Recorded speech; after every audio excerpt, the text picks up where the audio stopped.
News travels fast in small towns, and apparently so do bad habits.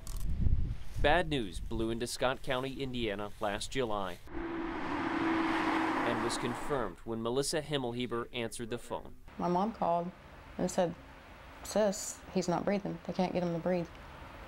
And I just threw the phone and we immediately left. C.J. Coomer, her 24-year-old son, was supposed to help his uncle with his race car in Brownstown, Indiana, but he never showed up. I got halfway there and she called me and told me he had died. But he didn't make it. And that when they went in there, there was all kinds of pill bottles everywhere. OPANA was found in CJ's bloodstream, 6 times the lethal amount of OPANA, along with Xanax, oxycodone, and alcohol. The former high school football star had dropped from 220 pounds to 140. It's hard.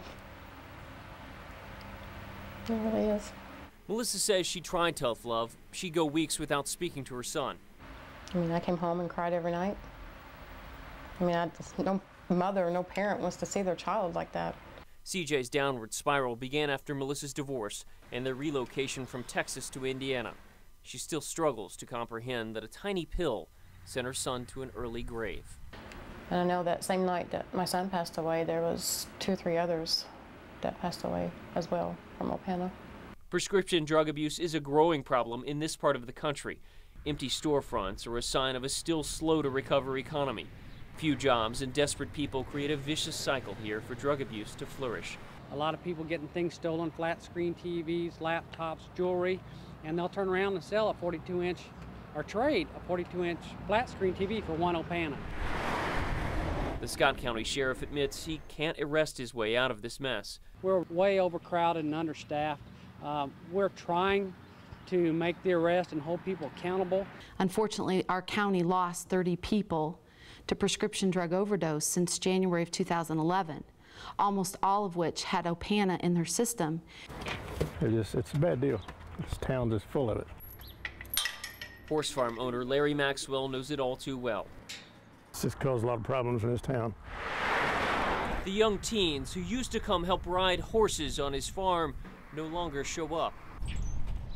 And if they do, they come to sell him saddles at fire sale prices. They don't know what they're worth, so they'll ask you $20 for one worth $200, and they don't know the difference. Doesn't need $20. And where does that money go? Pills. Dope. Each one of these 40-milligram OPANA pills has a street value of $150. Pharmacist Evan West says it often ends up in the wrong hands. I mean, I think there's quite a bit of probable drug abuse. And we see a lot of people coming in asking if we have the new or the old OPANAs in stock. The old version of OPANA could be easily crushed up, kind of like these aspirin, then injected or snorted. That's not the case anymore. The pill has been reformulated to prevent this and further abuse. The pharmacy gets frequent phone calls from people requesting the old version of OPANA. I'd say maybe 4 or 5 calls a day. Every day? Every day, pretty much, yeah.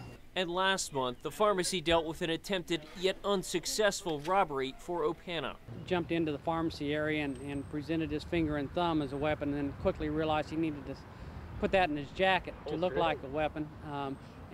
He tried to get some pills, but he didn't, and then he fled on foot, and we apprehended him a few blocks later. Well, that tells me we have a lot of people on opiates that probably don't need to be. Anti-drug groups like CEASE are aiming to cut down on the abuse through education and outreach, but often those who show up at meetings like this one are the same people. The message that we want to get out doesn't always get to the people who need it. The message of hope, education, and outreach is too late for C.J. Coomer, but perhaps not for others.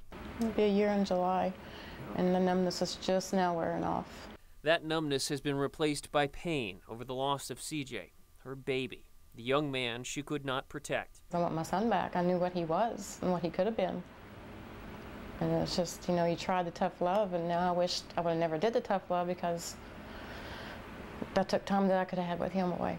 She frets over the fact that a pill, something that weighs less than an ounce, could take control over her child and so many others.